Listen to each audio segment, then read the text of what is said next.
Malaysia has the highest rate of deforestation in the world. So tu yang macam, alamak, bisnes aku ni berkait dengan perhutanan kan. Memanglah kita tak contribute secara langsung, tapi berkait. Aku fikir time tu, kalau aku nak continue the business, I want it to be in a more sustainable way lah. Dan kalau kita sebut juga pasal ayat Quran, sebenarnya Allah pun dah sebut zaharul fasadul fil ard, telah melata kerosakan di muka bumi ni kan, akibat daripada tangan-tangan manusia. Cuma IKEA ni macam mana? IKEA ni kita tengok, kita pergi mana-mana dia ada. You cannot run away from IKEA lah, all over the world. Because dia cater to the mass. Jadi mass ni is everyone lah.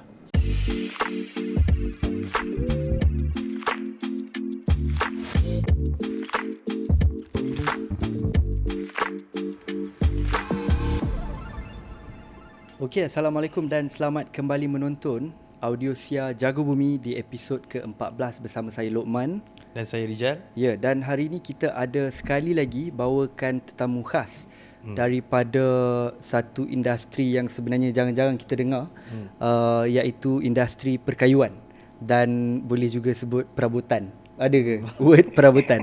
Tapi saya rasa agak menarik sebab beliau ini juga, tetamu kita pada malam ini adalah seorang yang juga anak muda. Lebih kurang je umurnya dengan kita, saya rasa. Nanti kita boleh confirmkan sekejap lagi. Dan tetamu kita pada malam ini tak lain tak bukan adalah Encik Harith, Ketua Pegawai Eksekutif Green Factory. Apa khabar? Khabar baik. Kita panggil Harith je ke? Boleh. Ya, saya serah kepada Rizal mungkin. Sebab ada orang komplain, dia kata Lokman banyak cakap, Rizal sikit cakap. So kita bagi Rizal dulu mulakan soalan pertama pada episod kali ini. Silakan. Itulah. So Green Factory ni, kalau tadi Lokman cakap industri perabotan ataupun industri kayu, tapi saya rasa mungkin dia lebih dekat adalah industri hijau lah, kan? Green Factory. Okey, mungkin kita boleh start dengan, mungkin Cik Harith boleh ceritalah sikit sebanyak tentang pengenalan diri, mungkin apa, macam mana you get involved dalam industri ni. Boleh. First of all, terima kasih ajak saya datang share saya punya cerita. So, Assalamualaikum semua, saya Harith. Orang panggil saya Harith Green Carpenter. So, cerita dia bermula 27 tahun lepas kot. Time tu aku tak tahulah korang. Tapi sekarang umur apa? Sekarang umur aku 38. 38. Lebih kurang lah. 39, sorry. Lebih kurang. Lebih kurang kan? Dia kalau orang yang 38 datang, kita cakap kita 38. Kalau orang yang 18 datang, kita cakap kita ber-18. Okay. So kita lebih kurang. So 27 tahun lepas apa jadi? So biasa cuti sekolah, orang pergi cuti buat apa-apa kan. Aku dengan adik-beradik aku, kita orang kena pergi kerja kat kilang. Kilang parents kita orang. Time tu kilang tu dekat Sungai Buloh. So kilang buat perabot lah. So cuti sekolah je pergi sana. So dia tak shock pun. Tapi sebab benda tu kita go through year by year kan. So kita membesar dalam industri lah. So dalam industri dan dalam suasana perkayuan dan bisnes lah. So benda tu tiap-tiap tahun kita kerja. And then last year bila time uni lah. So uni I went back and I came back and joined the family business lah. So tu dalam 2008. And that time I masuk the industry full time. Sebelum ni macam part time je. So sekarang ni full time kan. So bila full time tu kita orang dah go into interior fit out. So kita buat renovation, kita orang buat ceiling, wall paneling, carpet, semua macam-macam lah. So our job time tu is quite berjenis-jenis. Some of them kita renovate 20 tingkat, bangunan 20 tingkat. Bangunan PNB tu, yang not the baru kan, the old one, yang sebelah tabung haji tu kan. So dia ada 40 tingkat. So kita renovate 20 tingkat teratas dia. So tu kita buat lift lobby dia, kita buat toilet. So kerja-kerja idea. Jadi kita banyak kerja pecah, banyak kerja simen, ikat batu-batu dan sebagainya. Ini 2008 lah ni. Ni 2008. Dah sekolah menengah ke, universiti ke? Ni masih yang 10 tahun ni tadi? Habis belajar. Okey, Habis belajar lepas 2008. SPM lah. No. Lepas universiti. So aku study daripada 2005 sampai 2007, and then 2008 habis, join the business, and so aku involve lah dalam projek-projek ni, and you know lah projek-projek ni, renovation ni dia pecah-pecah semua kan. So banyak lah waste. Kau tahu tong besi tu kan, yang besar tu kan, so bertong-tong sampah yang kita Roro bertong-tong. So and then so aku banyak lah notice benda-benda waste ni. Kalau kita pallet banyak, kita bawa tile lah, bawa apa, pallet tu berlambak je kan, kita kena buang dan sebagainya. And then dalam tu bahagian interior, and then dari segi bahagian production, manufacturing, kita orang buat banyak perabot, kursi meja sekolah, kitchen cabinet dan sebagainya. So start tu lah I go deeper and deeper, few years belajar, and then I learn more about the industry, and kita notice like memang waste memang banyak lah, abuk kayu lah, kayu-kayu kecil dan sebagainya. And then kita time tu as a industry, Malaysia sampai sekarang lah, Malaysia actually one of the largest exporter of wood product in the world. So Malaysia adalah pengeluar barangan kayu terbesar dunia, salah sebuah lah. So industry strong, tapi people dalam industri sebenarnya diorang tak kisah pun kayu tu dari mana, apa kan. Janji kayu tu murah, kayu tu ikut spec, then dia buy lah. Then benda tu kita dah grow up ni, kita tengok how the industry work dan sebagainya. Aku dapat lah banyak tengok benda yang aku tak comfortable with, dari segi aspek-aspek kelestarian dan sebagainya. And the last round was in 2012 when I come across the statistic that Malaysia has the highest rate of deforestation in the world. So kadar pembalakan hutan tertinggi di dunia. So tu yang macam, alamak, bisnes aku ni berkait dengan perhutanan kan. Memanglah kita tak contribute secara langsung, tapi berkait. So aku fikir time tu, kalau aku nak continue the business, I want it to be in a more sustainable way lah. So that is 2012. Tu yang kita adopt motto kita, saving the world one piece at a time. Kita nak make sure that everything we do, no matter how small, contribute to making the world better. So apa kita buat is, kita look into not just the material tau, kita look at the whole process of manufacturing. Bukannya material, kita look at the glue, coating, packaging, design, dan semua proses ni kita try to make each process kena. Basically kita letak sustainability ni kat tengah-tengah lah, decision making and all that. So itu adalah permulaan, dan lama kelamaan what we notice sebenarnya ada banyak kelebihan sustainability ni. Tu yang macam aku decided, benda ni sebenarnya ada value, business value, and kedua dia adalah something yang banyak orang tak tahu, especially manufacturing sustainable and all that. Tu permulaannya kat Malaysia ni memang banyak orang tak faham lah. So tu yang kita start share, and aku decided to pick up activism lah. So I want to focus more on getting lebih banyak business adopt kelestarian. So itulah bermula juga journey of activism. So now business is business, activism is activism. So ni macam discussion ni pun sebenarnya part of activism lah, sebab kita nak share more and all that lah.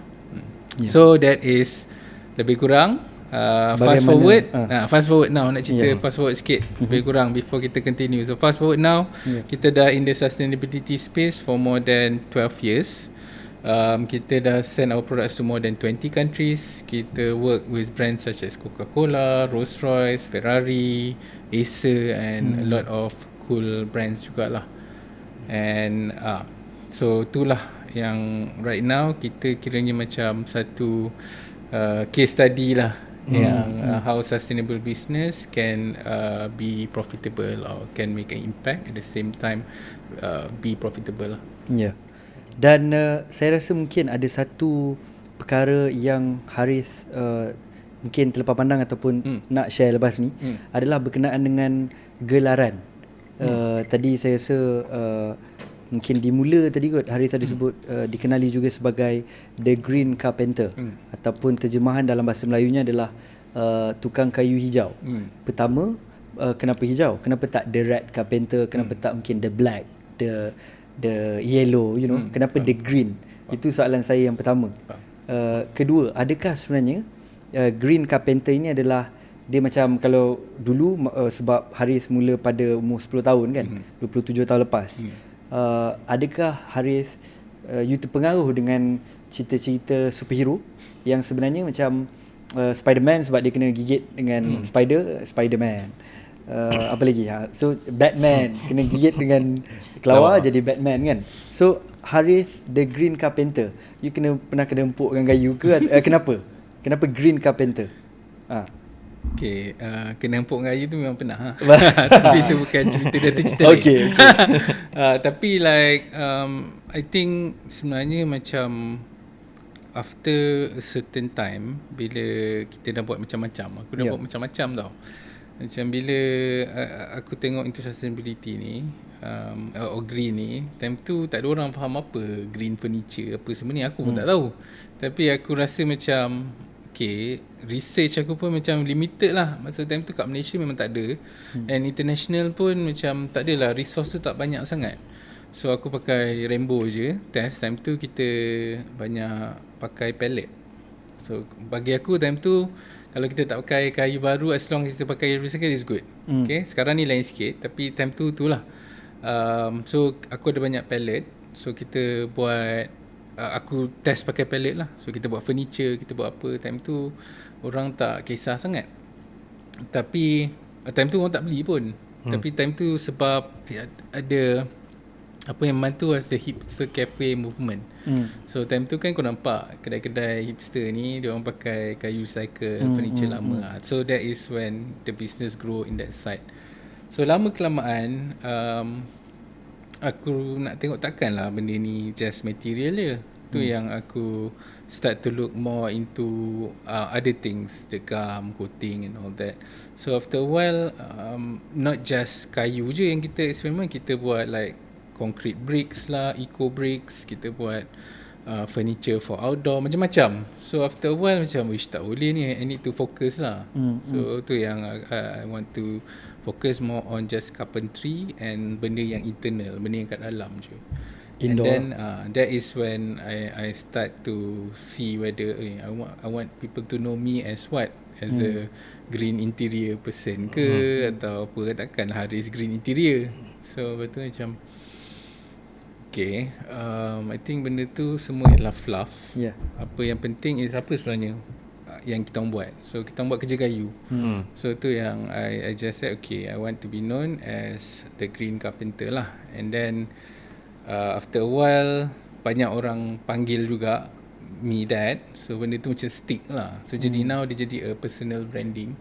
Now I don't do as much carpentry, tapi I used to do lah. Time start dulu aku yang tukang apa semua.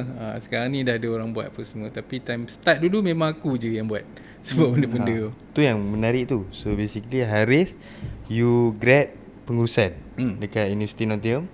Dan kenapa kalau pengurusan ni kita tahulah, the moment you involve dalam pengurusan ni, you duduk dalam aircon, selesa, you duduk office table kan. Tapi you venture dalam, tadi you cerita you pergi fit out bangunan kan.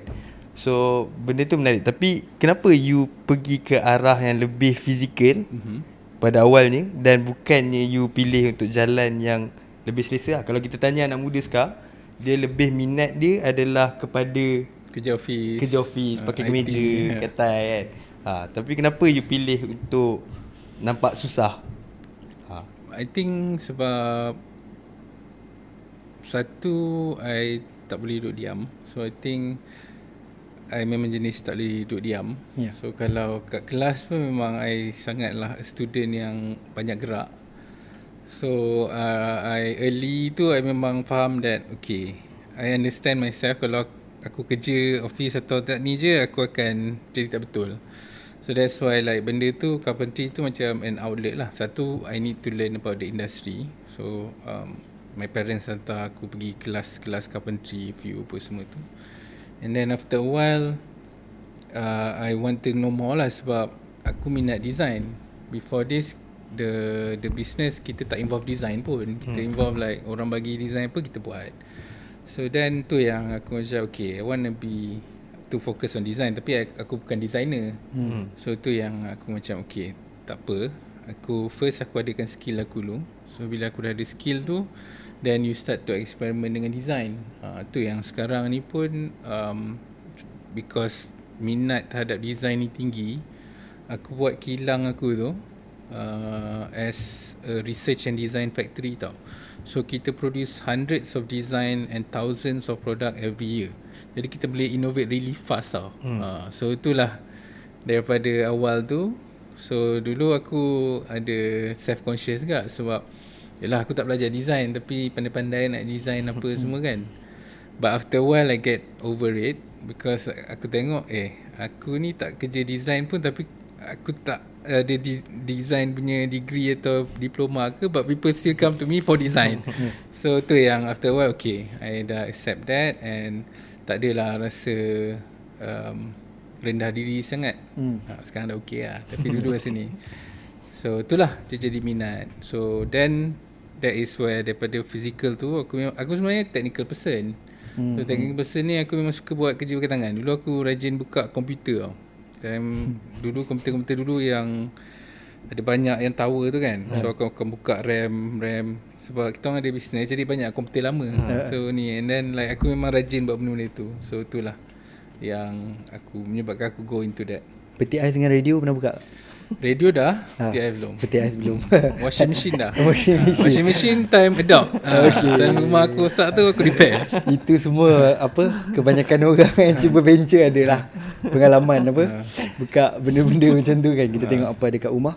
Tapi bila cakap pasal design, sebenarnya saya rasa menarik juga untuk kita kongsi dengan penonton dan pendengar.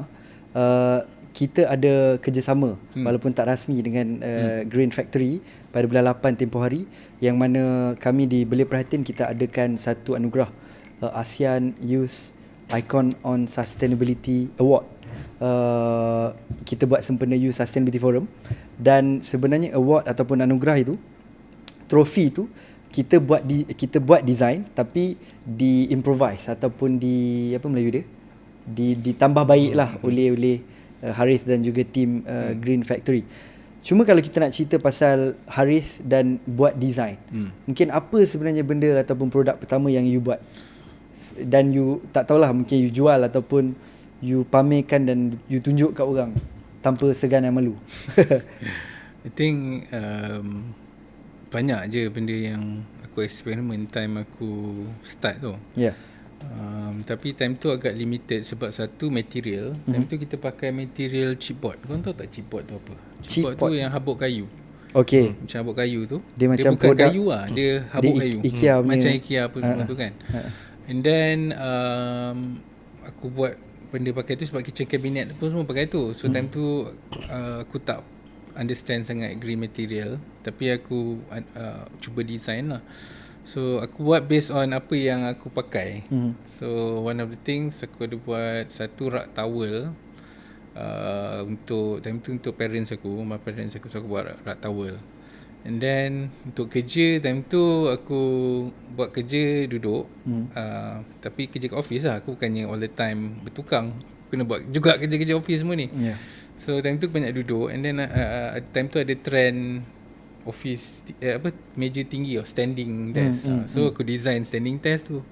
So benda-benda yang now pun banyak yang bila I want to design something is based on apa masalah aku. So that is where like okay, sekarang kita tengah work on table organizer sebab meja aku agak berterabur sikit. So okay, then aku design based on keperluan aku. So design based on user lah, tu yang aku belajar. Kita kena design based on user. Macam korang, sebab tu kita tak shop sendiri. Kadang-kadang yang penting is user. Apa user nak, apa keperluan user. Then for us, kita just make sure okay, benda ni technically okay. Kadang-kadang dia orang ambil daripada Instagram je, tapi sebenarnya benda tu tak work pun, tak practical. So kita datang more as a technical assistant. Tapi kita pun also produce kita orang punya internal design lah, which kita sell direct to consumer. So consumer lain, dia ready design. Kalau corporate apa semua ni, biasa dia ada customize sikit lah. Lepas tu kalau saya ingat lah, pertama kali saya pergi ke Green Factory. So tadi you cerita in terms of business, perniagaan, dan kedua adalah activism. So masa saya pertama kali lah pergi Green Factory kat Ampang tu, saya nampak ramai budak-budak kecil tengah buat aktiviti. So sebenarnya Green Factory ni macam mana dia ada nak kena ada aktiviti dengan kanak-kanak ke, you boleh buat program dekat Green Factory ke, macam mana? Okay, so ceritanya awareness tentang sustainability kat Malaysia ni is quite low. Sekarang dah okay lah, but it used to be low. So kita orang pun sebab part of aku punya activism is talk about sustainability and all that. Tapi bila kita talk ni, dia boleh talk je lah, give talk, share presentation and all that. So dia setakat one way tau. So that's why I decided like kalau kita nak belajar atau nak kasih orang tu faham, the best is experience. So tu yang okay, then I need to open my factory lah for people to come and experience. Sebab tak banyak orang bagi orang masuk kilang tau. Sebab ada terlampau banyak benda yang they have to consider. But for us, because okay, satu kita nak show macam ni contoh lah apa yang kita tengah work. We are not the best or good ke apa, tapi ni apa yang kita tengah buat, apa yang kita rasa perlu. Then kita show people. So people datang for factory tour. So bila factory tour ni, and then dia jadi macam ada orang datang nak factory tour, nak ada aktiviti pula. So then jadi benda tu it's not our main business. It's not our business lah, but now slowly dia macam jadi our business. Sebab benda tu macam dia kill two bird. Dia part of activism. You help people in term of awareness and all that, and at the same time it's a job for the people lah. Sebab macam kita orang pun most of our, kita ada dalam 30 plus macam tu staff, 90% are local and most of them are youth tau. So kita banyak budak-budak umur bawah 35 tahun. Most of them have diploma and above, so they are educated workforce. So they also boring lah buat production je. So ni after a while, okay, dia dapat talk, interact, dia dapat to share dia punya experience and all that, so that diorang rasa proud to work as a woodworker or as a crafter in the industry. So jadi sekarang our service also include factory tours, classes and all that. Tu cerita dia how benda tu transition lah. So now memang kita consider tourist spot jugalah. Berapa kalau kita orang nak pergi factory tu, berapa ringgit? Oi, berapa tu yang tak ni ke tak boleh? Bukan. No, because kita ada different package. Ada education package, ada corporate package. Aku tak ingat semua. Produk pun aku ada 200 lebih, aku tak ingat semua. So untuk mungkin cikgu-cikgu ke ataupun sesiapa yang nak ke Green Factory untuk buat lawatan, boleh ke website kalau untuk lawatan sekarang ni kita buat by email, maksudnya by request. Tapi kita dah ada lah semua dia punya package and all that. Just engage us through email atau dekat website tu adalah how to contact lah. So kalau macam Harith cakap tadi, ini adalah orang kata produk sampingan. Alang dah ada kilang dan orang yang nak interact pun ada, your staff yang kebanyakannya belia kan. So okay, kita faham ini adalah produk sampingan. Jadi apa produk utama Green Factory yang mungkin nak kongsi dengan penonton pendengar? Sure. So sebenarnya our main business is actually corporate satu, and still daripada dulu is government lah. So government, MNCs and all these are all sebenarnya our customer. And more than 95% of our revenue comes from corporates, from business and all that.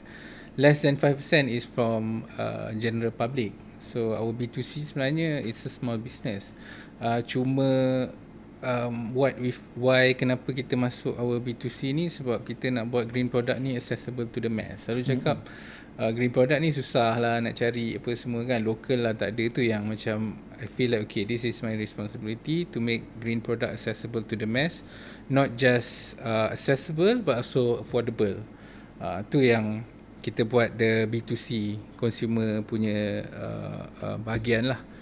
And but our core client or main clients macam still government, Ministry of Education contoh. Kita buat kursi meja sekolah. We do dalam 5 to 6,000 sets every year for satu Malaysia punya sekolah. Tengok tempat mana dan sebagainya. We do project for restaurants, cafe, and currently pun I'm the Sustainable Interior Consultant for Telekom Malaysia. So we are working on a sustainable Ini untuk office store. mereka ke untuk outlet? Ni kalau TM dia punya store dia lah, one of the store. So sekarang dia tengah restructure, renovate. So dia ada dalam 100 kedai macam tu.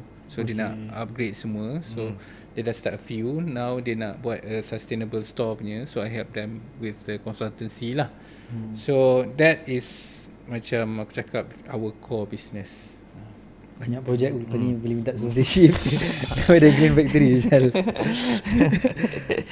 Okay, itu saja sebelum kita tamatkan segmen yang pertama. Mungkin Harith boleh share lah, bila melibatkan Pertukangan Kayu, mungkinlah ada komponen-komponen utama yang diperlukan.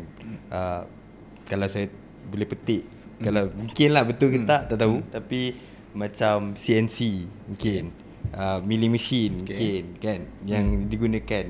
Mungkin Harith boleh cerita sebenarnya apa sebenarnya komponen utamalah nak buat kayu-kayu ni. Komponen ke, mesin ke, proses yang buatkan dia hijau, yang buatkan hijau. Orang lain tak hijau. Tak, I think dia sebenarnya ada banyak benda, banyak elemen. So bila kita tengok sustainability ni, biasalah orang ingat cakap kalau manufacturing ni nak go green, install solar panel, mesin mahal, material mahal, produk mahal. So itulah biasa yang businesses cakap sustainable is that. So tu yang tak banyak orang buat. Tapi bila when I go into it, sebenarnya ada banyak benda yang sebenarnya beneficial to the business lah. Tapi dia come in different way. Jadi bila aku tahu sebenarnya banyaknya elemen of sustainability ni, so aku tengok gam dululah. Gam sekarang biasa orang akan pakai, dia akan pakai gam yang toxic. So I use non-toxic, food grade. And then some coating. Coating biasa kalau new furniture kan, dia ada satu bau new furniture. Bila kau beli ada new furniture punya smell kan. Itu bukan bau apa yang itu orang ialah sebenarnya toxic. Shellac apa? Itulah toxic. Shellac bukan shellac ke apa. Banyaklah orang panggil different lah. So biasa manufacturer akan pakai oil based coating. So oil based coating ni dia pakai thinner. So thinner ni bau dia kuat lah. And then ada banyak lah toxic tu. So bila kita spray kat produk apa semua, kita cat produk, and then kita pergi letak kat rumah baru rumah. And then kalau kita tak, let's say kita tak buka tingkap ke apa, dia akan keluarkan VOC volatile organic compound ni, yang boleh menyebabkan kita sakit. So tu yang ada sick building syndrome. Kadang-kadang kalau tahu is apa sick syndrome? Sick building syndrome. Ni ialah maksudnya bangunan tu, you duduk dalam bangunan tapi you sakit juga. Tapi sebab benda-benda ni lah, all the things ni and that. Sebab tu kalau kita beli furniture baru, you akan better you air it out, buka tingkap and all that, kasih dia udara kan. Tapi sebenarnya kita tak perlu pun kalau kita tak pakai benda tu. So macam for us, kita pakai water based coating. Okay, oil based coating ni sebenarnya untuk pengguna satu, yang lagi affected sebenarnya ialah pekerja. So pekerja ni selalu orang yang buat orang yang selalu involved dalam spray dan sebagainya, dia orang selalu sakit tau. Walaupun dia pakai mask apa semua, tapi skin dia kena sikit, adalah still dalam exposure kan. So dia orang ni bahagian coating selalu akan sakit, the industry lah. So that's why like dia orang kadang-kadang tak datang kerja, sakit dan sebagainya. Tu yang bila kita tukar tu water base, dia orang lagi happy. Untuk ni internal lah untuk kita. So dia lagi senang proses, and then dia tak sakit. And then it's also good for pengguna and good for environment. So benda ni macam win-win-win-win. Walaupun dia mahal sikit, that is when the business model also need to be able to cater to what you're doing as well lah. So tu coating. Then proses tu kita look dekat different process, and kita try to make each process greener dan sebagainya. Menarik. Mungkin itu dulu untuk segmen ni, dan segmen pertama. Dan kita berjumpa sebentar lagi.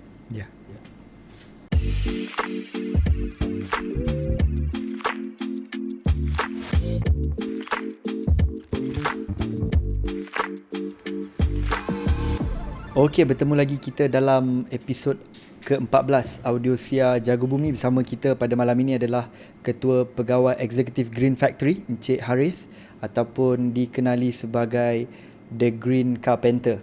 Tadi kita bincang berkenaan dengan mungkin bagaimana Harith mulakan penglibatan dalam bidang perkayuan. Kita bincang juga berkenaan dengan benda pertama yang you buat kan. Tapi mungkin juga untuk segmen kedua ni kita nak mulakan dengan satu perkara yang sebenarnya kita bincang sebelum kita rakam episod ini, iaitu kenapa green to green. Kita nak patah balik. Segmen pertama tadi kita dah tanya dah. Tapi mungkin Harith tak dapat hint, so kita bagi hint. So boleh. Green, tadi Harith ada kongsi dengan kita berkenaan dengan green dalam nama Green Carpenter itu juga ada pembawaan agama. Selain daripada hijau adalah your favourite colour, so mungkin Harith nak terang pada pendengar dan penonton, apakah itu hijau? Adakah hijau itu adalah apa yang orang faham juga ataupun dia lain? Anda ada 5 minit untuk tidak disalah sangka, sebab audience kita agak judgemental. Okay. Menteri menengok. Bagus. Sila. Okay, so I think benda ni dia berbalik pada salah satu, balik pada time when kenapa I want to go in the sustainable punya way lah. Time tu tak tahu macam mana, I was like studying green ni apa semua kan, and then like I was studying like mana sebenarnya datang benda ni. Sebab kita selalu notice benda tu is western punya thing kan. Lepas tu bila ni apa principle of sustainability ni, okay, take care of the environment, bla bla bla bla. Lepas tu macam pernah benda ni macam familiar lah. Sebab tu yang lepas tu dulu pernah belajar kat sekolah dulu, manusia diturunkan di muka bumi untuk mentadbir bumi dan menjaga alam sekitar. So benda tu dah dicakap dari dulu kan. And then like ni dah dari segi Islamik. Tapi bila kita membesar ni, kita jarang dengar ustaz-ustaz apa cakap pasal pasal menjaga bumi ni. Selalu macam hukum hakam, apa boleh buat, tak boleh buat dan sebagainya kan. Tapi benda tu bila kita belajar tu lah, I think salah satu benda yang awal kita belajar. Manusia diturunkan di bumi sebagai khalifah kan. So kenapa tak ada disinformation on this side? Ke I terlepas pandang lah. I pun tak adalah terpelajar sangat dan sebagainya. Tu yang macam I rasa bila I look into it, sebenarnya banyak elemen of sustainability ni berkait rapat dengan apa kita belajar dalam Islam. So tu okay, so this is not a foreign concept. It's a concept yang kita dah ada.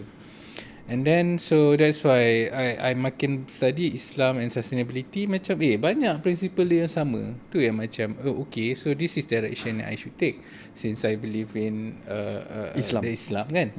So tu yang salah satu reason jugalah I went into that. And tu yang until now pun I like to study more. So kita ada verses of Al-Quran yang mengatakan okay apa bla bla dan sebagainya. Kalau kau jangan suruh aku petik, aku dah lupa. Tapi like macam benda-benda tu ada lah. And tu aku rasa kita jangan see green sustainability ni as a western concept. It's actually memang dah ada dalam apa yang kita believe. Tu kita tak cerita lagi pasal apa, whether selain daripada Islam, dalam culture kita sendiri pun ni keturunan kita pun ada benda tu. So tu sedikit sebanyak sentuh pasal Islam and sustainability lah. So cuba untuk tak pisahkan apa orang panggil agenda kelestarian ini daripada agama lah. Betul tak? I think macam agama ni is also the way we live, right? So bila the way we live ni termasuklah kita punya apa yang kita buat, apa yang kita pun belajar dosa pahala, action and apa semua benda-benda tu. Jadi benda tu sebenarnya memang bukan dia tak boleh pisahkan, memang sepatutnya kena ada consideration embedded. Correct. Sebab sebenarnya untuk penonton dan pendengar yang tak tahu, kami baru-baru ni ada bertemu dengan seorang tokoh. Beliau baru keluarkan satu buku 40 hadis berkenaan dengan alam sekitar. Sebelum ini beliau adalah Ketua Setiausaha Umum KSU di KASA, Kementerian Alam Sekitar dan Air kan. Sekarang dah tukar NRAS, and then sekarang dia di Kementerian Pengajian Tinggi. Betul. Datuk Seri Zainul Jang.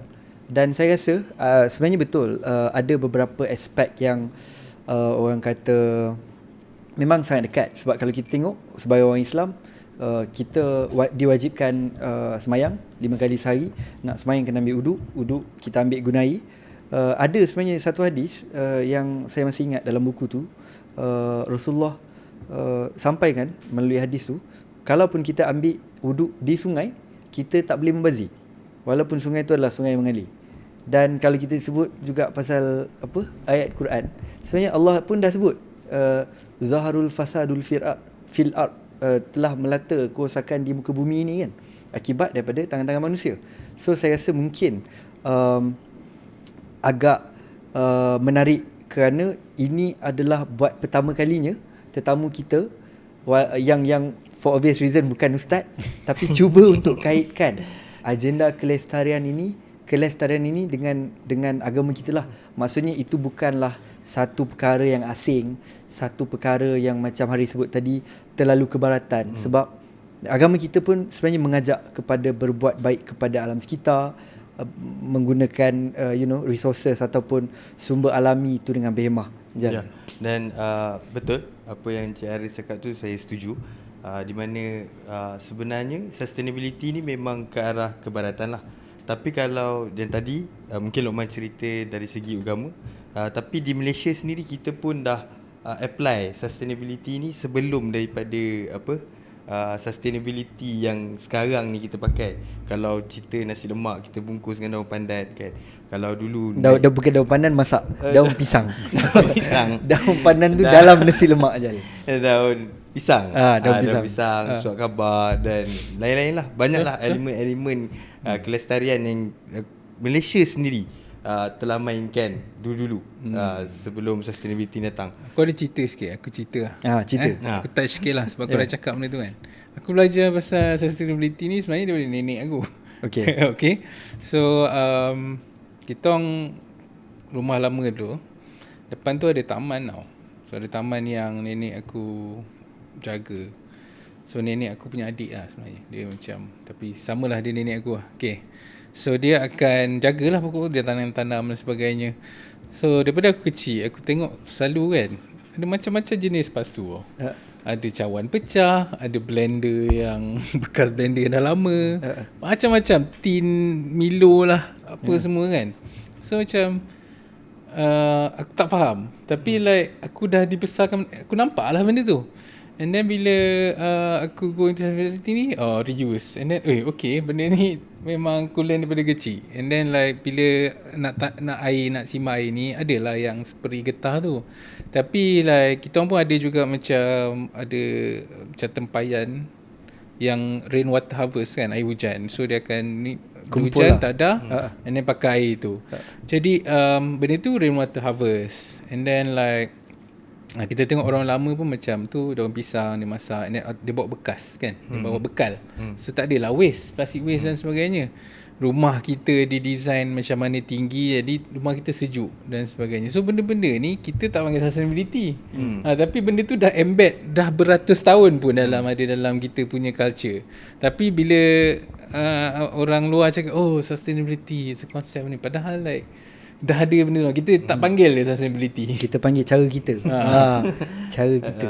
So mungkinlah tadi kita sentuh lah kan. Cuma macam mana dengan industri perkayuan ni? Adakah tadi cakap 12 antara 12 yang terbanyak deforestation lah apa? Mungkin apa status sebenarnya industri penghijauan kayu ni macam mana di Malaysia? So sekarang dari segi pembalakan tu dah reduce lah. Kita not as worse as last time lah. I think sekarang banyak awareness and all that. So agak bagus. Sekarang ni pun kita punya forest ni based on statistik lah. Penanaman apa semua tu. But of course we can question it. Tapi ada a lot of effort in term of making Malaysia more green lah. Dari segi tumbuhan pokok dan sebagainya. Okay. So itu dari segi tu. Dari segi industri kita still strong. Now pun konflik US-China pun menyebabkan banyak US buyer buy from us juga, from Malaysia lah in general. So Malaysian company is sought after lah in term of selling. Malaysian punya companies ni, Malaysia have export to more than 160 countries. So kita punya industri memang strong in world. Tapi dari segi sustainability still a long way to go lah.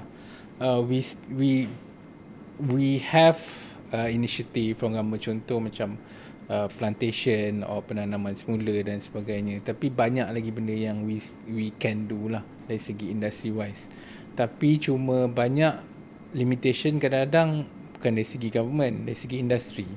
Kadang-kadang industri yang tak faham or tak nak get involved dan sebagainya, because status quo is people still buy from them, like macam business is still good, so tak ada keperluan untuk bergerak ke arah tu lah. And a lot of company kat Malaysia ni more focus on profit maximizing kan, so klien tak minta apa pun nak buat kan, kalau tak nanti kena charge klien mahal.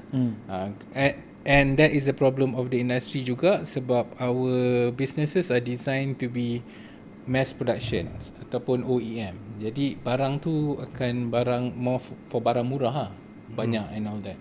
Jadi nak increase price pun the jenis buyer tak suka lah.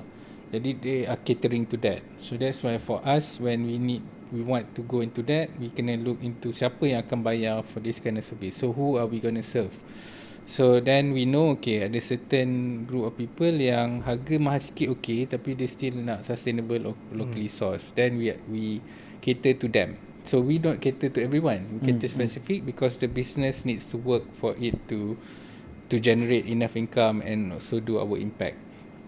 Jadi throughout these years, I think kita ada more than 1,500 industry player from upstream to downstream.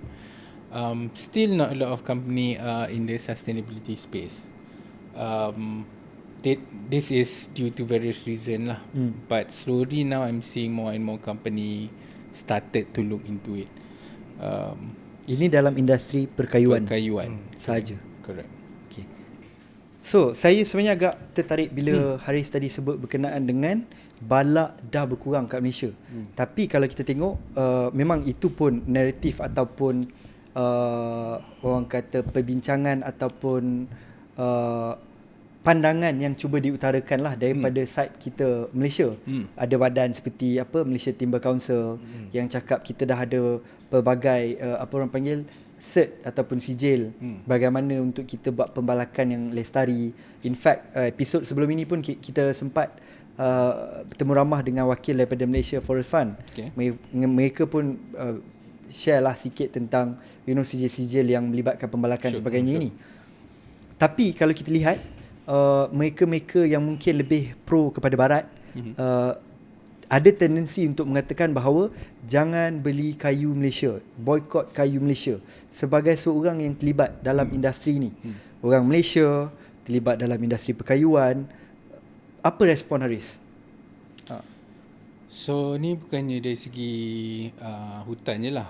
So just to share, macam kita orang do banyak international exhibition. So bila kita orang buat exhibition ni, kita orang banyak terima pertanyaan orang lah. Bila dia tahu kita daripada Malaysia, dia cakap okay, everything yang they have heard or see is like we're cutting down our trees, ada orang hutan yang tak ada rumah dan sebagainya kan. So itu yang dia orang tahu. And then pasal palm oil. So tak pasal-pasal aku kena tahu sikit pasal issue of palm dan sebagainya juga. Because kita bukannya ada kena-mengena pun, tapi orang tanya. So aku belajar sikit dan sebagainya. And termasuklah forest product. So dia ada banyak school of thought lah atau reason. Dia both legit je, macam both side kan.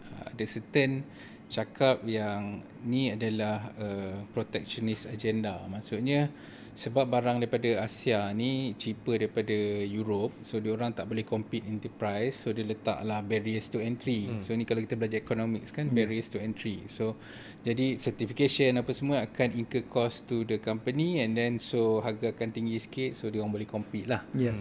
So that is one school of thought. And benda tu memang betul pun, sebab each country pun dia akan protect the industry. So how the protectionism, one of it is barriers to entry.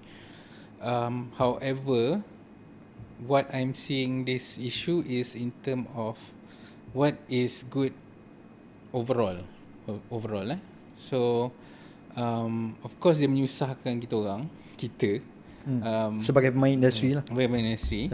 Tapi benda tu ada faedah dia tau. So bila ada faedah ni, kita orang do our certification. Kita ada PEFC. So PEFC ni is the Europe certification yang mengatakan kayu kita datang sumber terjaga. Klien kita tak minta pun. Tapi kita orang buat because we believe that kita tak boleh cakap je, kita kena show. And then benda tu kalau international, you want to be an international player, you need to be certified. So we get certified. Sekarang memang dia minta lah, tapi time dulu tak ada keperluan pun. Tapi aku buat sebab aku nak belajar satu, and aku rasa benda ni it will benefit us in term of the way we operate. So dari segi operation wise, dia okay, aku nak cerita sikit kenapa certification ni is bagi aku penting lah. Sebab dia ni macam surat beranak. Bila produk yang kita buat ni, ni contoh ni certified timber. Ni adalah kayu balau. So kayu balau ni biasa orang buat rumah-rumah kampung. Dulu rumah-rumah kampung kita pakai kayu ni. So kalau kau nak, kau try pegang ni. Cuba kau rasa dia punya kesolidannya. Berat. Ni tempat letak pizza. Tempat pizza. So ni belakang ni dia ada tulis tau. Ada tulis ni. Kalau kau nampak ni, apa dia tulis belakang ni? Mari kita baca. 100% PEFC certified balau wood. COC 00215. Tahu apa? Okay. So COC. Okay. Ke OOC? COC. That is our certification number lah. Yeah. So apa yang menariknya tentang certification ni, kita kalau produk ni aku nak claim benda certified, satu dia kena datang daripada hutan yang terjaga, hutan yang certified. Hutan tu kena certified. Okay. Kedua, apa yang dia lalu, yang bila dia dah potong, ada jadi balak, dia akan lalu sawmiller. So sawmiller ni yang potong kayu tu jadi papan lah.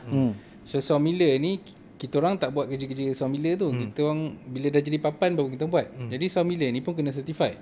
And kita pun kena certified. Jadi baru aku boleh claim 100% certified. Kalau let's say hutan tu certified, tapi sawmiller yang potong kayu tu tak certified, aku certified, aku tak boleh claim pun sebab dia dah break. Dia dah break the chain. So the chain of custody. So siap. Kira dia kena A sampai Z kan? A sampai Z. Dia macam halal lah. Okay. So bila aku boleh tahu benda ni datang daripada hutan kat Pahang mana, kampung mana, aku boleh tahu. So tu traceability tu. And that is why certification tu important. Sekarang ni benda ni dia jadi macam trend, macam this come from kalau international lah, from a village in Pahang, bla bla bla. Tu cerita dia kan. Sekarang jadi benda tu is a marketing punya thing lah. But then that is one of the way I see it dari segi certification dan sebagainya. So it is a protectionism punya activity, but at the same time it also has its benefit. So if you cannot fight them, sometimes you have to join them lah. So you join them, tapi at the same time you learn from it lah. Ya. Cuma bila Cik Harith cerita pasal tadi perception daripada industri lain lah, terutamanya daripada Europe, diorang anggap kita masih lagi tebang pokok, hutan, hilang rumah. Tapi kita orang pernah ada satu perjumpaan lah dengan Malaysia Timber Council. So diorang cerita yang dekat kami adalah the moment diorang nak balak tu ada proses. So you kena ada certain diameter pokok tu baru you boleh tebang. Tapi sekarang ni macam mana status agency ni, macam mana information tu masih tak disseminate kepada industry player kat Europe ke macam mana? Dia kadang-kadang benda ni is how you market it juga. Sebab orang kena tahu benda tu kan. Sometimes orang tak faham. Okay, aku beritahu kau hutan tadi how certified forest. Apa maksud certified forest ni? Certified forest ni maksudnya satu, dia bukan daripada pembalakan haram. So dua, dia kalau satu area dia ada satu area, dia tak boleh potong semua sekaligus tau. Dia ada selective cutting. Maksudnya dia boleh few je dia boleh cut. Dia ada penanaman semula. And every year the forests are being audited to make sure they comply with strict international harvesting standard lah. Jadi forest ni kena audit by third party every year. So kat Malaysia ni yang under PEFC certification, out of kita punya forest 35% certified. So for us kita memang ambil dari itulah. Tapi also ada yang tak certified. So tak certified tak sebenarnya dia tak sustainable. Sometimes dari segi dia audit dia, sometimes benda-benda tu pun menyebabkan dia tak di certified and all that. So in general still certified punya number is small, 35. So yang lain tu still tak certified and all that. So bila tak certified ni kadang-kadang dia buat betul ke tak, tak ada orang check. So tu yang the reason why certification needs to be done. And the second is tadi issue perception tu. Dia sebenarnya is a marketing issue juga. Sebab nak war-warkan tu, you need a lot of money juga and effort. Jadi you kena engage and all that. So why dah jadi damage yang dekat Europe apa ni semua? Because one of the reason, kalau kita tengok in term of geopolitics ni lah, dah go into that pula. Diorang tak apa, kita suka. Diorang ada soy oil kan. So soy oil, diorang punya crop and all that, right? Tapi if we look at studies, palm oil kita dapat tengok ada more yield daripada one area. Sebenarnya palm lagi bagus. And then like dari segi quality ada. So there are research yang shows that sebenarnya palm oil is better than it. Tapi they have to protect that. So dia buat is a propaganda jugalah in a way. They say that product is not good, not quality and all that. So itu dari segi oil industry. So samalah bila kenapa aku nak cakap pasal palm oil ni, dia akan effect sebab dia orang cakap dia orang nak buat palm punya plantation ni, dia kena clearkan forest. So samalah, so dia cerita yang sama. So tu yang now benda tu dia orang akan cakap jangan beli. They have been saying don't buy from this side because it comes from macam pembalakan haram dan sebagainya. So perception tu dah lama ditanam. Sebab dia nak jaga industri dia kenalah make sure that dia are the best, dia yang ni. Padahal kalau kita tengok kat Europe, hutan-hutan dia orang sekarang are planted forest. So planted forest ni maksudnya dia monocrop. Dia macam kalau pine je semua. Sebenarnya hutan ni kenapa macam tu hutan dia? Sebab dulu dia dah tebang semua benda and then now baru dia nak tanam. Dia dah habiskan hutan dia and then kita control, kita jaga. Of course lah kita membangun and all that. Tapi we are trying lah. So that's why like kadang-kadang it's unfair, tapi kita faham lah kenapa dia buat benda tu. And it's our job to tell them. Satu is, lepas tu bila aku buat international exhibition, kita show international accreditation kita. Contoh certification kita international. Aku ada dapat award, Good Design Award daripada Japan. So tu and international Japan punya award kita orang dapat. Dia datang kilang and all that. And Japan kau tahu standard dia macam mana kan. So we have that to prove. So kita tak boleh bantu dari segi perception tu, sebab tu sebenarnya kerja government, kerja industri nak to promote. Tapi kita boleh prepare lah our own shield. So bila orang cakap yang tu, your product is not good because it potong the hutan and all that. Tapi I'm certified. This is your certification. It's not my certification, right? It's not Malaysian certification. This is a Europe certification. So with that it helps lah. And that's why we are able to sell our products to all over the world juga lah. Di beberapa episod sebelum ini, kami sebenarnya dengan sehabis baik mungkin kita cuba jadi defender kepada industri sawit Malaysia. Untuk penonton-pendengar yang terlepas episod tu boleh tengok. Kita bincang saya rasa hampir lebih daripada 1 jam berkenaan dengan industri sawit Malaysia. Dan sekali lagi kita nak panjangkan seruan dan juga orang kata ajakanlah kepada agensi-agensi, sebab saya dapat makluman banyak sebenarnya agensi-agensi kerajaan yang tonton Jaga Bumi ini. Kita bersedia menjadi alat, kita bersedia diperalatkan oleh agensi-agensi kerajaan untuk kita memastikan all this our narrative, our propaganda, our marketing from our side, from Malaysian side boleh reach out to more people. Sebab saya rasa kita semua tahu pepatah yang kata benda baik kalau tak ada perancangan yang baik akan dapat dikalahkan oleh benda jahat yang ada perancangan yang baik. Jadi saya rasa itu untuk segmen kedua. MTC, MGTC, segala agensi-agensi kerajaan, segala M yang di depan ini, MFF kita dah jemput. Boleh kita sedia, apa orang panggil, sediakan pentas untuk bincang panjang lebar apa sebenarnya yang kita dah buat dan kita akan tolong sebarkan kepada segenap khususnya di Malaysia lah, sebab kalau orang Malaysia pun tak tahu apa yang agensi kerajaan Malaysia buat, saya rasa itu agak sukar untuk kita tembus kepada masyarakat ataupun segmen market yang lebih besar. Itu untuk segmen kedua. Kita kembali lagi dalam segmen ketiga selepas ini.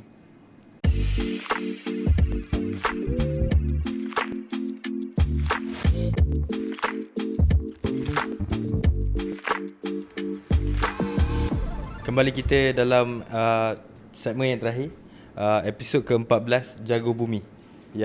Tadi panjang lebar Harith cerita bagaimana industri hijau pertukangan ni, perkayuan ni di Malaysia, perception di luar negara. Mungkin kali ni kita akan lebih cerita tentang apa masa depan lah, basically in terms of industri perkayuan ni. Cuma kalau boleh nak tanya, kalau Cik Harith pergi ke exhibition luar negara kan, datanglah diorang ni dengan perception diorang. Cuma IKEA ni macam mana?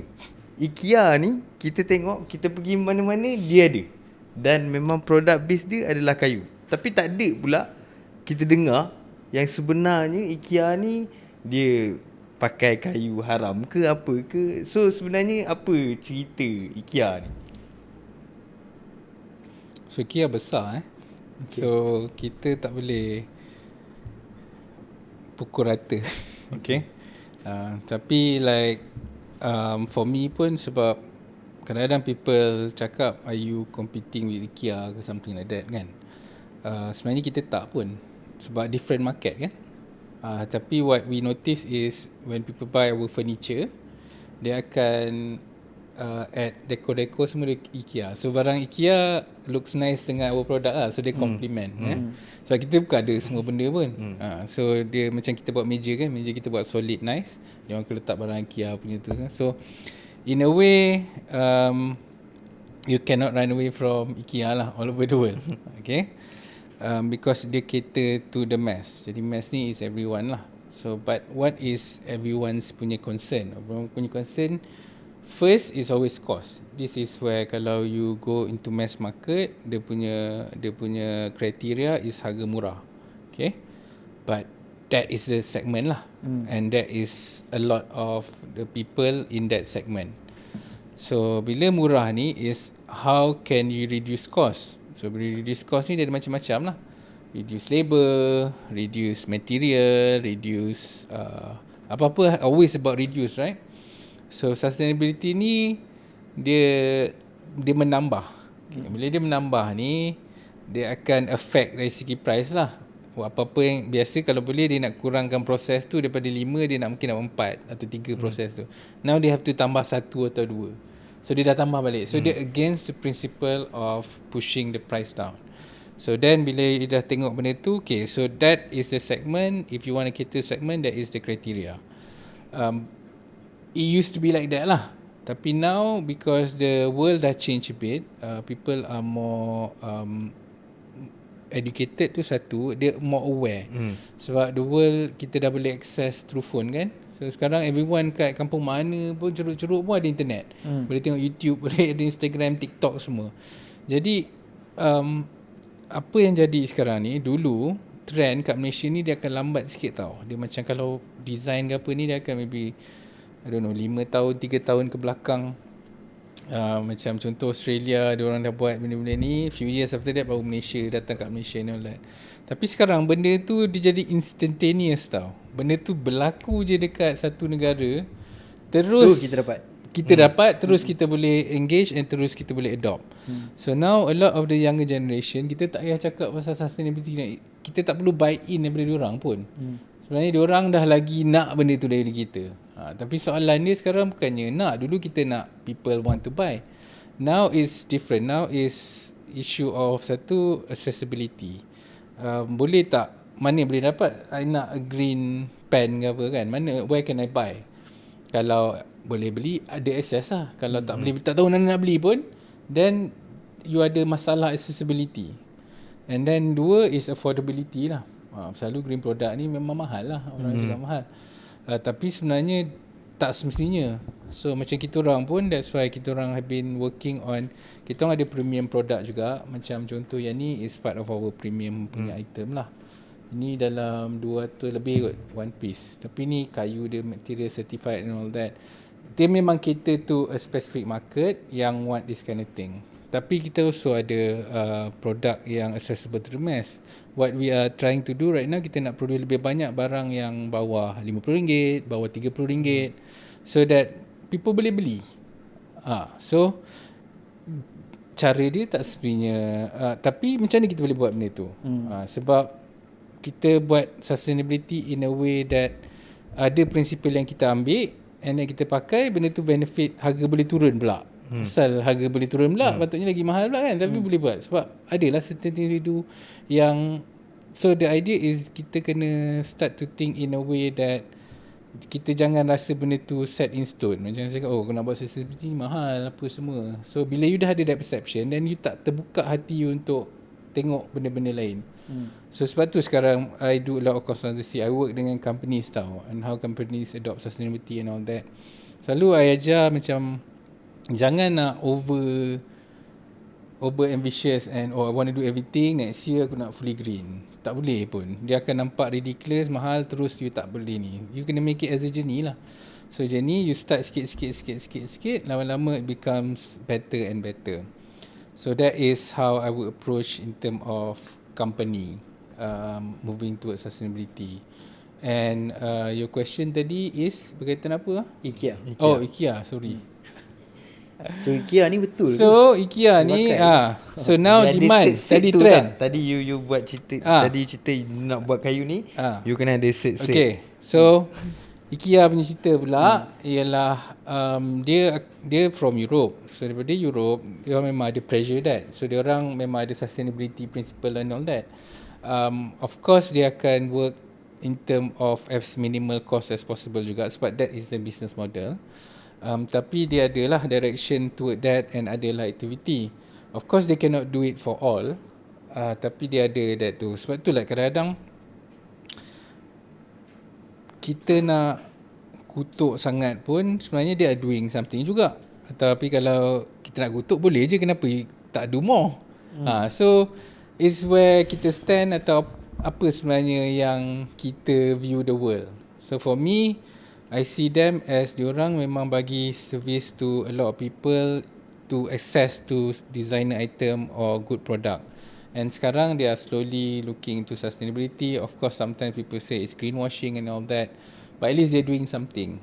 So let them do what they do, and because they are serving a market yang not a lot of people boleh serve pun, kan? So siapa yang boleh buat meja as cheap as them atau as ni? Kalau takkan nak beli barang yang mahal, dia tak ada meja. Daripada tak ada meja dengan mahal, baik ada meja tapi murah, right? So tu like bila certain things kadang-kadang kita tak boleh take side, atau kita macam you see both side tu, kadang-kadang betul lah juga kan. Kalau dia tak buat duit, dia takkan buat pun lah business tu. And dia tak buat business tu, tak dapat lah kita benefit daripada benda tu kan. Fishball, meatball. Yeah. So itu untuk IKEA lah. Dan tadi pun kita cerita pasal sawit lah apa semua kan. So saya rasa kita nak masuk gear 5, gear 6. Kita gear 6 kan? Gear 6. Kita nak pecut lah ni segmen terakhir kan.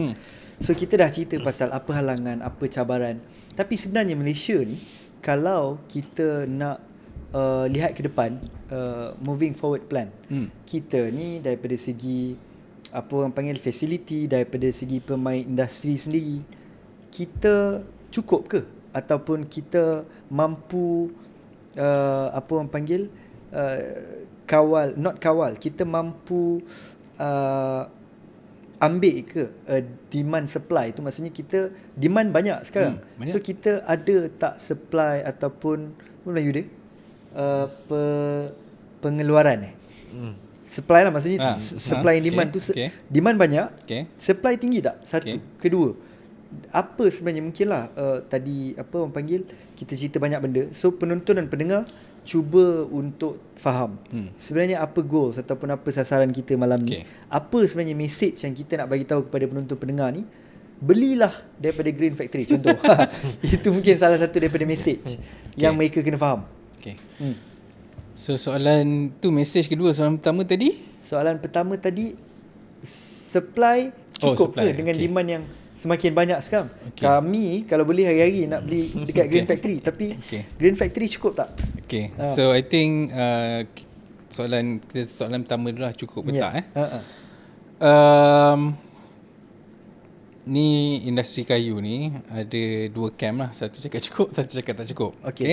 So selepas timbang tara yang betul-betul, ini mungkin sebenarnya sebab I like to sitting in a long term punya time tau. So bila kita tengok short dengan long, kita dapat tengok yang sebenarnya kalau demand tu keep on increasing and kita akan buat, eventually sebenarnya tak cukup. Kalau it continue with the way we are doing right now, which is kita buat mass production, nak buat murah and banyak, so eventually dia akan tak cukup.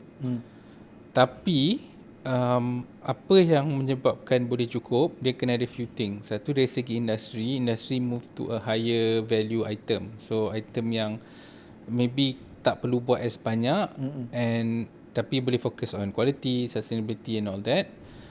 And also how the timber supply kat Malaysia ni are being planned. So being planned maksudnya sekarang kayu yang bagus sebenarnya ada banyak. Yang I dah touch is recycle lah, macam pallet and all that. And then kedua is certified timber. So certified timber is another one. And then the third one is plantation. So plantation ni ialah kayu peradangan lah. So kita banyak pakai kayu getah daripada ladang getah kan after industri getah kita kan besar. And then bila pokok tu dah tak boleh produce getah, dia akan potong, replant kan. So kita pakai kayu getah tu lah. Lepas tu kita also ada plantation akasia dan sebagainya. So ada 3 jenis sustainable timber species yang sustainable atau lestari. 1, recycle. 2, peradangan. 3 is daripada hutan yang terjaga. So in order for us to move forward, kita kena make sure yang 3 ni supply dijaga. 1, hutan lah, lebih banyak hutan yang certified yang kita kena ada. Kedua is more ladang kayu lah. Ladang kayu ni can be from kan kita ada banyak tanah terbiar lah apa semua, boleh buat industri yang untuk timber. Jadi kita tak payah sentuh hutan pun, ladang-ladang kayu. And then the third is sebenarnya kayu yang industri kayu terpakai. So sekarang ni benda tu macam semua orang buang and all that. So dia tak dikontrol or dia tak being seen as a material yang berharga. Tapi sebenarnya ada banyak gila kot kayu-kayu ni. Kalau kita boleh kumpulkan benda ni, and then people pakai juga untuk certain usage, so that is also help take the pressure of new material, plantation and all that. So sebab tu dari segi policy level, kita kena look into all this supply. Ni kalau timber je lah. Kita tak cakap lagi sekarang ni, we are not only working with timber, kita work with a lot of waste material, from habuk kayu, from macam tu ada kotak Tetra Pak, so dia buat panel. Ada even fabric dengan Uniqlo. We did jeans ni, jeans ni yang recycle, yang tak pakai ni lah, kita buat material ni, tengok ni, ini daripada jeans ni. Ni daripada jeans. So these are consider macam biocomposite and all that lah. Tu is another industry lah. Dia mold lah, dia mold. So these are ada material yang kita kena look into juga dari segi kalau nak make sure that we have enough supply of material. So berbalik pada soalan tadi, yes, tak cukup kalau the industry is continue to move into mass production and barang murah. Second is enough kalau kita have proper planning. Tapi planning ni dia bertahun-tahun, jadi dia kena memang a long term plan lah. Planning ni perlu diuruskan oleh kerajaan. Kena lah, sebab dia orang the most terlibat. So that is the first question tadi. Second question, goal. sebenarnya goal kenapa aku datang sini, kenapa aku accept benda ni aku ada banyak gila orang ask for to talk lah, tu ni apa semua. Kenapa aku datang ni, satu is kita banyak content sustainable tapi tak banyak bahasa Melayu. Okay, so aku datang ni, aku punya content pun kebanyakan memang English lah. Tapi aku nampak like kita keperluan bahasa Melayu punya content. So that is one.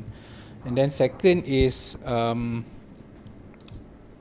elemen-elemen kelestarian sebenarnya bukannya just terlibat dalam industri kayu je. And kenapa aku cerita ke orang apa semua ni, sebab benda-benda ni dia boleh replicate kat mana-mana je.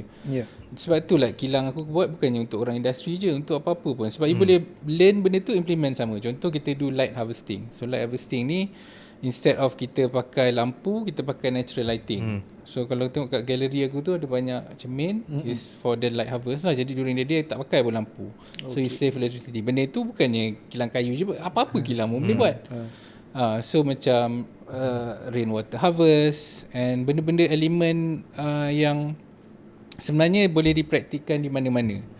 So apa yang sebenarnya kita perlu ialah whether kita nak atau tak. So sekarang ni aku datang nak cerita ni, dulu orang tak kisah sangat pasal green. Sekarang ni corporates are looking for it, government, so there's a lot of pressure for green product. So that's why kita sebenarnya perlu lebih banyak usahawan keluarkan green product for the market. Bukannya kayu je, apa-apa lah, baju ke apa semua, because there is a demand for it. And there is opportunity, and this is where kita kena ambil opportunity tu dari segi entrepreneur. Kalau dari segi pekerja pun, macam mana you boleh bantu syarikat tu lebih sustainable. We need mini activist dalam industri tau, dalam yang buat kerja dalam corporate, yang whether you middle management ke bawah sekali ke, ni adalah mini activist yang kita kena buat supaya that the industry ni, apa-apa industri pun bergerak ke arah sustainability. Sebab apa? Selalu yang korang ingat yang kita tak dapat minum straw apa semua ni kan, the amount of straw yang consumer consume and throw and ni, it's sebenarnya very small problem je yang kita solve. Sebenarnya a lot of the unsustainable effect ni sebenarnya daripada corporates, daripada businesses. And not a lot of people cakap pun pasal ni. So that's why we need agent of change ni in the industry, so that once kalau you dah masuk, maybe awal-awal you tak tahu apa, tapi eventually because you ada awareness ni, you go middle management ke apa, top management ke, you boleh set those things. And for people yang orang atas dah set those things, how can you bantu dari segi solving the goal of the company in terms of sustainability dan sebagainya. Jadi mini aktivis tu ataupun aktivis industri tu penting, bukan dari segi entrepreneur je, entrepreneur lah, tapi everyone yang bekerja. So itu adalah lagi satu goal yang untuk kita. Jadi benda-benda aku cerita ni sebenarnya kalau korang dengar banyak pasal timber, dia sama je. Kalau nak tukar apa industri pun sama, it will be the same thing. Macam how can we reduce our material use, how can we reduce paper, semua ada the same issue. How can we be more efficient. Kadang-kadang efficiency ni sebenarnya adalah salah satu part of sustainability juga.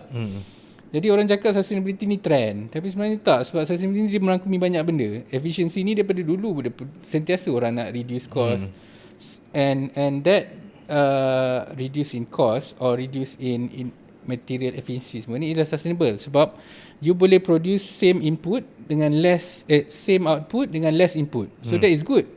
So that is environmental friendly. So efficiency also part of sustainability. And the last one sebenarnya is kita nak kena tengok sustainability ni more than just certain things. Dia ada banyak elemen of sustainability. Contoh mental health is also part of sustainability. Sebab apa? Sustainability ni dia punya core message dia is good for the long run. Jadi maksudnya termasuk mental health. Kalau for you to be able to go further bertahun-tahun and all that, you need to have good mindset. You need to, kalau nak work pun you need to happy dan sebagainya. So that is part of sustainability. Macam for us, we take another element which is cultural preservation.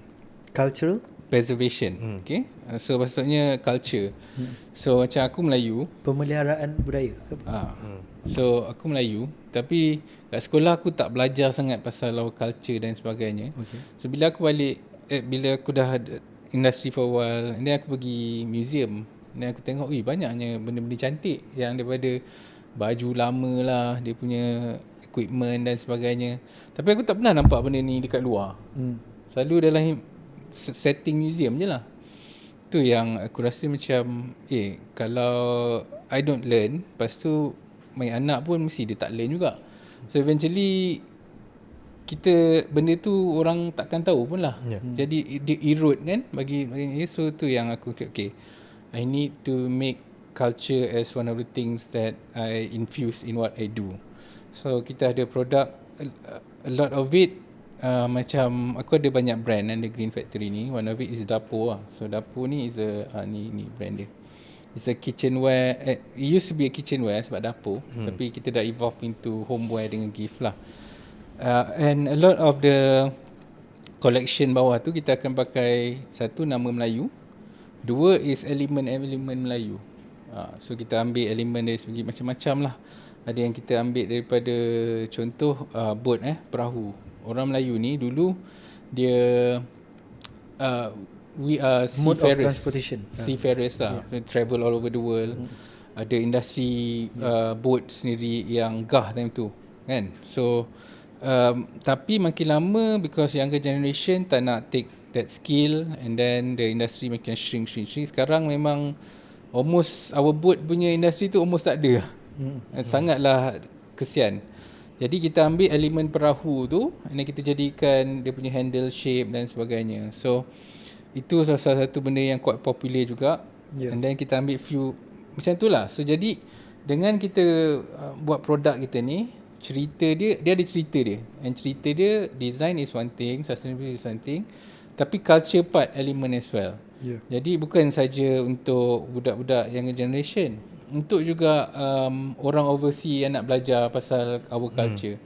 A lot of our customer B2C are actually expat. So diorang lah yang macam Japanese, Korean, European yang suka the aesthetic of product. So sambil dia consume benda tu, dia tahu pasal our history dan sebagainya. So that is where now, so dia punya cerita is sustainability ni dia merangkumi banyak benda. Kita kena stop talking it in silo. So kita kena have more discussion on it lah. Termasuklah macam Islam and sustainability. That is also another topic. Mental health and sustainability, cultural preservation and sustainability. So banyak benda-benda ni sebenarnya sama je. Tapi kita jangan tengok dia in one area je. Okay? Ada barang. Bukan tak, kalau apa orang panggil kan, orang sekarang kan macam semua kayu-kayu ni kalau dia cerita dia macam tak kosong lah. Tak kosong. So pergi ke kilang Green Factory, boleh tanya ni daripada perahu mana, daripada mungkin bangunan mana kan, projek-projek. Dan saya rasa tu agak menarik lah sebab tapi sentiasa ada orang dekat kilang. Tak semestinya. Sebab tu appointment tu penting. Sebab kita also supply product to satu Malaysia. So kadang-kadang delivery and all that. So that's why like the business model ni dia macam tengok mana kerja tu. So kerja tu macam tu buat interior, so akan banyak orang kat site, tak ada orang kat kilang. Kalau kadang-kadang banyak kerja tu ramai sampai kat depan penuh orang. So dia agak dynamic lah. And I feel like kenapa the business model zaman sekarang ni kena berubah sikit, sebab kita dah tak boleh choose one business model je. Sebab kalau tak, you akan die lah. So that's why for us pun kena keep on satu barang, innovate dari segi barang. Kita orang punya kilang is a flexible manufacturing facility. Kita boleh buat barang kecil macam keychain, coaster, kita boleh buat furniture. Kita also boleh buat benda besar macam tiny home atau kiosk. Sebab apa? Sebab kita kena make sure yang kita boleh innovate and entertain to market demand. Kalau kita nak suka hati buat apa yang kita nak, kita akan die lah. So so mana kata senang cerita, nak pergi ke kilang mereka, better email dulu.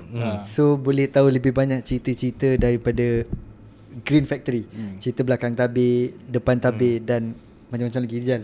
Soalan terakhir silakan. Mungkin Cik Harith boleh share lah apa harapan ataupun message kepada penonton dan pendengar dari sudut you lah as a Green Factory. Okay, so dari segi company so company kita orang memang tengah go into how we can serve more, not just product but also service. Jadi kita ada banyak sekarang ni university, corporate, even budak-budak tadika datang untuk melawat. Tapi kita tak buat public. Dia biasa dia akan corporate atau institution yang akan buat. So kalau sebab dia ramai sikit lah, satu dua ni biasa kita tak boleh nak layan pun. So benda-benda tu is kita akan do more dari segi corporate dan apa tu, memang daripada kita memang buat benda tu and akan buat more lah. Yang apa yang kita nak cuba buat atau dah buat more juga is sebenarnya dari segi public. Banyak public nak datang kilang tapi kita tak boleh nak layan semua. Jadi apa kita buat is setiap tahun kita buat satu hari open day. So open day tu kita open daripada 10 sampai 6 macam tu. Tu public boleh datang. So biasa dalam open day ni kita akan dapat around 250 300 people datang lah. So dia akan datang buat factory tour apa semua tu. Tu benda yang kita buat untuk public. And dari segi produk kita memang akan sentiasa innovate and see apa keperluan market. Dia bukannya kita kena buat produk shop sendiri, kita kena tengok apa market nak beli ke tak. So kita memang tengah go into more items, more solution. Sebab ada banyak market yang belum diterokai. And kita tengah tengok tu. Sebab tu sekarang our issue is not really sale per se. Our issue is capacity. Demand banyak, tapi kita tak cukup mesin dan sebagainya. Tu yang sekarang kita also tengah look for partners or investor yang boleh help us dari segi growing the business and market access juga. So itu hopefully benda ni within this short to medium term ni kita berjaya achieve benda tu, so that kita boleh prove yang green business model works. Sebab kita tak nak cakap je, kita nak tunjuk okay, business ni work, it's profitable, you can make money, tapi at the same time you benefit the environment and other people as well. So itu business and hope insyaAllah kita akan achieve benda tu. The other one sebenarnya dari segi humanity ataupun kita as human kita mesti bergerak ke arah lebih baik. Itu adalah kita takkan pergi ke lebih buruk kan. So always find way to macam mana kita boleh bergerak ke arah lebih baik. And for us kita nampak sustainability is a good way for us to keep moving forward, because there's always better things, how we can be more sustainable, how we can design better and all that. So hopefully dengan benda yang kita buat ni, dia also help inspire other industry, ada businesses to also do benda ni. Sebab benda ni interesting tau. Sebab benda ni tak diterokai lagi. It's a blue ocean. Kalau you guys tahu red ocean and blue ocean, red ocean banyak competitor, so you have to compete in price, you have to like reduce cost, everything. Tak best lah. Better you go to blue ocean where less competition, is you boleh more innovative, you can be more creative, and you can benefit humanity as a whole. Tu yang kita nak sebenarnya. Kita nak more people become activists and make the world a better place. Sebab kalau macam saya lah, I do furniture kan. So if let's say I can make like 100,000 chair or table, itu je lah limit yang we can do. Tu 1%. So that's why sebenarnya kita kena ada banyak company to do that. So imagine kalau 100,000 kita boleh save, tapi kita boleh ajak 10 orang to do that, dah 1 juta dah within the same time frame. So tu yang kita nak. Kita nak lebih banyak orang do their own work in their own space but contribute to the same cause. But last apa yang kita nak is we have a safe environment for our future generation, we have enough material, and we live a happy and purposeful life. So that is the journey that I would invite everyone to come and join me and be part of it lah. Itu dia. Saya rasa ending yang cukup menarik. So satu tadi kita dengar green journey, kembara hijau, dan kedua pastikan kembara yang sebenarnya memang panjang. Saya dengar tadi memang sangat panjang. Itu perlu diisi dengan benda-benda bermanfaat lah, kan. So terima kasih sekali lagi Saudara Harith Ridzuan, Pengasas dan Ketua Pegawai Eksekutif The Green Factory, kerana bersama dengan kita pada malam ini di episod ke-14 Audio Siar Jaga Bumi. Rizal, kata-kata terakhir juga menarik. Mungkin episod yang ke-15 kita akan invite lagi yang lebih menarik, lebih mencabar dalam kembari hijau. Itu saja, dan kita jumpa lagi. Assalamualaikum. Assalamualaikum.